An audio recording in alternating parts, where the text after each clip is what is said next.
पूजा के लिए। अच्छा, ऐसा बोल रहे हो। देखिए, सुप्रीम कोर्ट को सब लोगों ने जाकर ये कहा था कि वहाँ पर सिर्फ कार सेवा करेंगे और बाबरी मस्जिद को हाथ नहीं लगाएंगे। ये सुप्रीम कोर्ट को सबने वादा किया था और सबने वादा तोड़ दिया।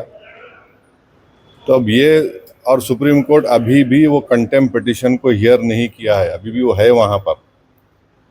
तो ये बात फैक्ट है कि 6 दिसंबर के दिन सुप्रीम कोर्ट को सबने वादा करके उस दिन वो लोग वहाँ पर डिमोलिशन हुआ बाबरी मस्जिद का। अब वो गवर्नर साहब अगर ऐसा बोल रहे हैं तो शायद उनको ज़्यादा मालूम होगा, तो हो सकता है कि उनको पहले से मालूम था ये सब होने वाला है, इसलिए गवर्नर साहब इस तरह की बात कर रहे हैं। सब नादिर में आए, क्या मसला? ना वो कोर्ट की पेशी है, अदालत का फैसला है, तो हम अदालत के फैसले के पाबंद हैं। तो वहाँ पे तो इसलिए कोर्ट में आए जाने का। महाराष्ट्र में ठाकरे भाई जो है तो एक आने वाले हैं, ऐसी चर्चा चल रही है। राज ठाकरे और उद्धव ठाकरे। नहीं, हमारे भाई भी एक हैं, उसमें क्यों आपको डाउट है? हमारे भाई मोइन भाई, लाला भाई, सब लोग माशाल्लाह एक ही है। तो वो एक हो रहे हैं, तो अब नहीं मालूम क्या वो घर का मामला है उनका, हम कैसा बोलेंगे। जिस प्रकार महाराष्ट्र में मराठी के लेकर विवाद चल रहा है, क्या बोलेंगे आप? नहीं, मैं तो परभनी के जनसभा में मुबारकबाद दिया मराठी ज़बान बोलने वालों को, उससे मोहब्बत करने वालों को, कि उन्होंने एक सरकार को पीछे हटा दिया, उनको अपना फैसला वापस लेना पड़ा। मगर किसी पर भी मारम पीटी वायलेंस नहीं होना चाहिए, इसको रोकने की ज़रूरत है। ओके,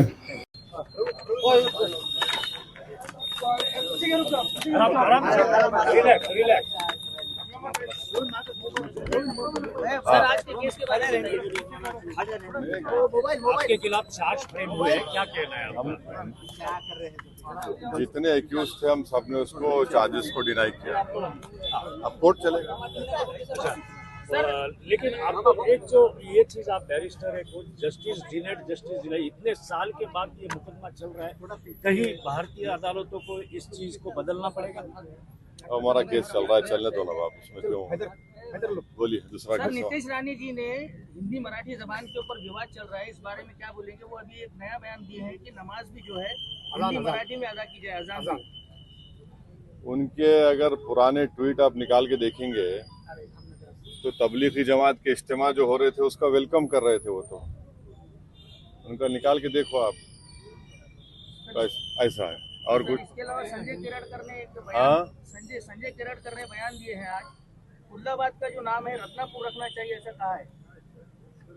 ऐसा है, देखिए महाराष्ट्र में किसान परेशान है, किसानों की खुदकुशी बंद नहीं हो रही है, रोजगार सरकार दे नहीं पा रही है, और वो जो लड़कियों की स्कीम थी, क्या नाम था उसका, उसका क्या हो रहा उसका पता नहीं।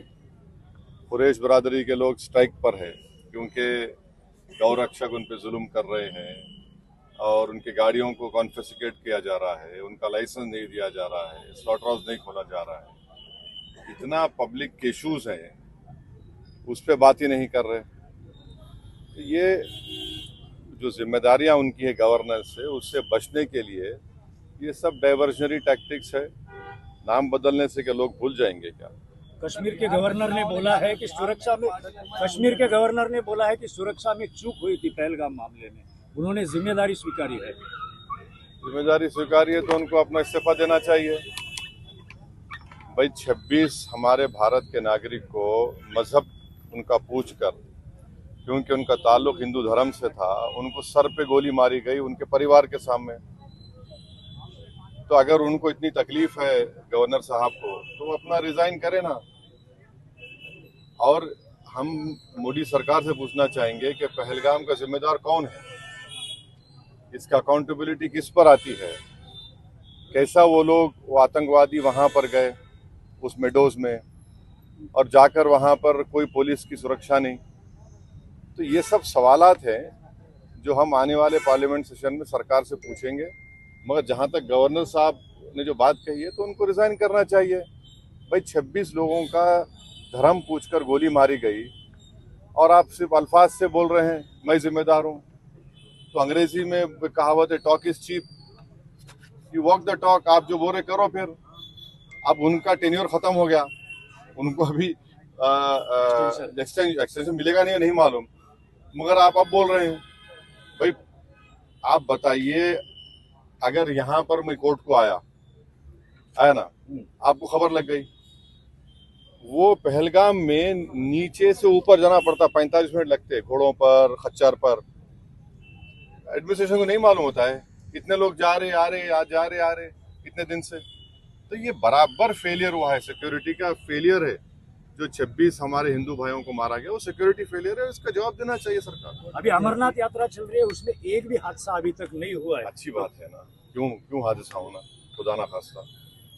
इंसान है वो लोग, यात्री है, उनकी सुरक्षा करनी चाहिए। चुनाव होने जा रहे हैं बिहार में, जो कुछ अब चल रहा है इलेक्शन के वोटर लिस्ट अपडेट को लेकर, इस पर क्या बोलना है और आपका पार्टी का मौक़िफ़ क्या रहने वाला है? देखिए, अख्तर उल ईमान साहब जो हमारे बिहार प्रदेश के अध्यक्ष हैं, प्रेसिडेंट हैं, सदर हैं, एमएलए भी हैं, उनकी तरफ से सुप्रीम कोर्ट में वो भी पिटिशनर है और सुप्रीम कोर्ट ने जो इंटरिम ऑर्डर दिया है, अब 28 को फिर पेशी है उसकी, जिसमें सुप्रीम कोर्ट ने प्राइमा फेसी यह कहा कि इलेक्शन कमीशन को आधार कार्ड, एपिक कार्ड और राशन कार्ड को भी कंसिडर करना चाहिए, नंबर 1।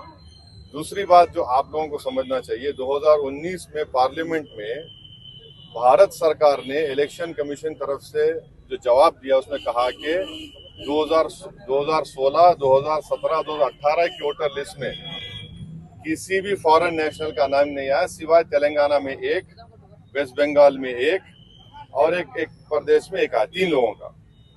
चौथी बात यह है कि अगर ये मीडिया में जो फैलाया जा रहा है कि सोर्सेस से मालूम हुआ कि वहां पर म्यांमार के, नेपाल के, बांग्लादेशी लोग आ रहे, तो हम ईसीआई से बड़ी हम्बली रिक्वेस्ट करेंगे कि आप उन बीएलओस का नंबर दो हमको। हमारे पार्टी के लोग जाकर उन बीएलओस से पूछेंगे कहां पर आपको दिखा है बांग्लादेशी, कहां पर आपको नेपाली दिखा, कहां पर आपको म्यांमार का दिखा। हम बीएलओ को जब मिलके उसको बताएंगे, वहां के लोगों को पूछेंगे।